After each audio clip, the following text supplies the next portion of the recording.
you very much. I thought it would be fun if we read a book together. So I'm going to read a book, and my sister Kendra is going to help me. She's going to pretend to be in preschool today. So to start off, I'm going to ask you some questions. This is called the front cover. This is called the back cover. This is called the spine. These words at the top is the title. And this is the author.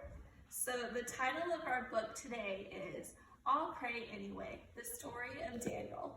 And it's written by Marilyn Lashbrook. So this is a special book because it has some symbols. And when we come to the symbols in the story, I'm going to ask you to say it for me instead of me saying it. So here we have the sun, Daniel, king, pray, lions, house, bed. Okay? The sun was just waking up when Daniel popped out of bed.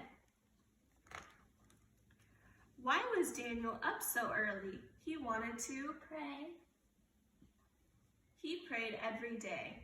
Daniel was one of the king's best workers. He needed God's help to do a good job.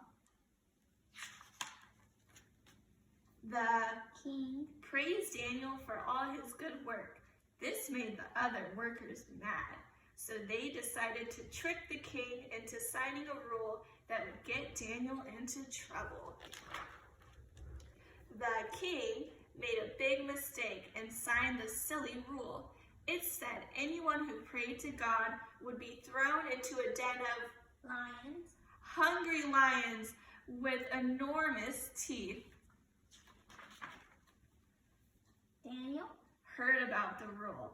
I'm gonna pray anyway, he thought. Nobody, not even the king, has the right to make a rule like that.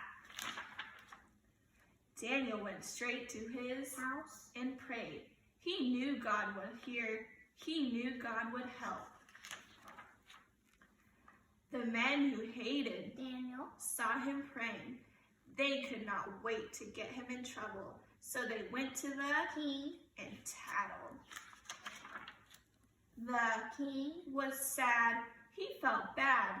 Daniel was his friend, but a rule is a rule, and Daniel was arrested. Big, strong soldiers led him to the lions. Roar! The lions wanted to eat. May God save you, the king said hopefully. Whoosh! The soldiers threw Daniel down, down, down, plop. There were hungry lions all around. The king went home, but he could not eat. He could not sleep. He could not think about anything but Daniel. Early in the morning, the king hurried out of bed and scurried to see if his friend was still alive. Did your God save you? He shouted anxiously.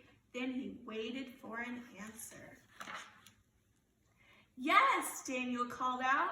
My God sent an angel to shut the lions' mouths. The king was so happy and pulled Daniel out of the lion's den, he commanded. And then the king made a new rule. From now on, everyone in my kingdom will pray to Daniel's wonderful God. The end. So I wanted to read this story to us specifically because right now I know it's scary, but it's important to always pray to God because He will help us no matter what. So if we pray, God will be there to help us and to make us feel safe and to make us feel better. Okay?